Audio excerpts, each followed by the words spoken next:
Stop worrying about your USP as an estate agent. Today, I'm joined by Rob Graves, ex-area director of Connell Sequence, set up his own estate agency and now an estate agency coach.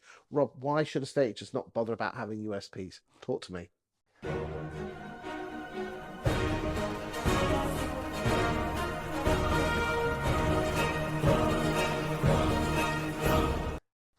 I think, Chris, people get too wrapped up in things like the uniqueness, this idea that a USP has to be unique.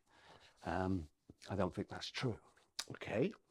So if you take someone, well, Nike is probably one of the biggest marketers on earth, and their big tagline is "Just do it."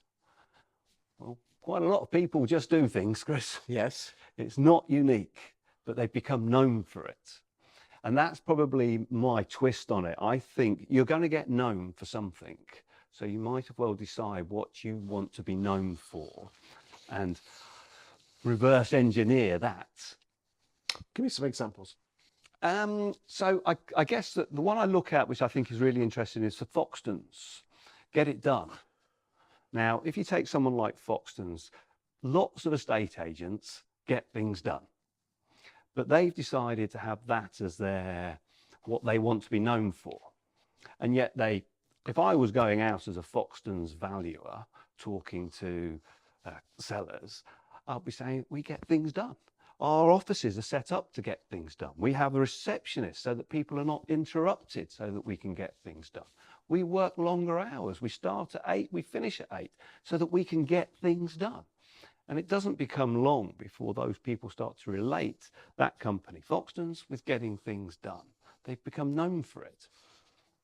So is it just a case of just having a cheesy catchphrase? No, it has to live and breathe throughout your process. And this comes back down to missions, values and culture, doesn't it? It does indeed. Which most people are switching off now. Yes, I know. It's one of those cliche sort of terms, isn't it? But yet it's so important and trying to get people to understand. Why do you think that people are not interested in mission, vision and values? Because they're like sharks. Okay. They just want the next deal, the next listing. Don't even care if they sell the house or not. Yeah. Sweeping statement, not everyone, a big chunk of the industry. I think sometimes, because cash flow is really important, and having worked... Bosses are different. I'm talking about employed people. And there's some very large minority of a large majority of corporate estate agents and employed agents don't care if the house sells or not. You already know I don't agree with that statement. I think the majority... Go on.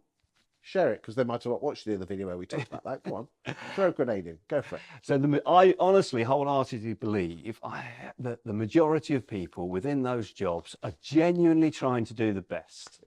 They want to look after their customers. You can't help but want to look after people once you understand their personal circumstances and what they're doing. Okay, let me rephrase that. I think next care, I think the vast majority of listers and valuers don't. Yeah, I don't buy that. Most of those listers and valuers... If they did, then they would be doing all the vendor management. Again, just because I get that it's important that they're involved in it, but it doesn't mean this idea, because you hear this from the personal agents, and you hear it from the self-employed agents that will deal with everything. And I've used that tagline as well, but I've employed people who are better at some aspects of the job than I am. Okay, and remember I said not all, I didn't say everyone, I just said most. So why do self-employed estate agents and personal agents who take personal responsibility from start to finish have exchange ratios in the 60% and the large corporates have exchange ratios in the 40s? Well, we talked about the overvaluing bit doesn't help, because we know statistically that they're going to have a higher fall through rate just by overvaluing, just by taking more than 100 days to sell. Answer the question though. But ultimately, the manager needs to take responsibility for every single house that goes through their branch in some shape or form. They may not actually do it, but they still need to take responsibility for what's delivered to them. I can't disagree with that, Chris. Okay, so you said you didn't like the phrase USP. You preferred which phrase? Be known for something. Okay, how do I set that without messing about with this values and culture malarkey? which actually I do actually agree with you, but I'm just deliberately just. I get that. I don't think you can, unfortunately. Okay, and therein lies the issue with our estate agency industry. If you can't be asked to sort out your values, your missions, and your culture, then really you're just a commoditized bullshit estate agent who's just out there for the thrill of the chase and earning a bit of cash. Well, without it, yeah, you probably are, Chris. And therein lies your answer. Thank you for your time today.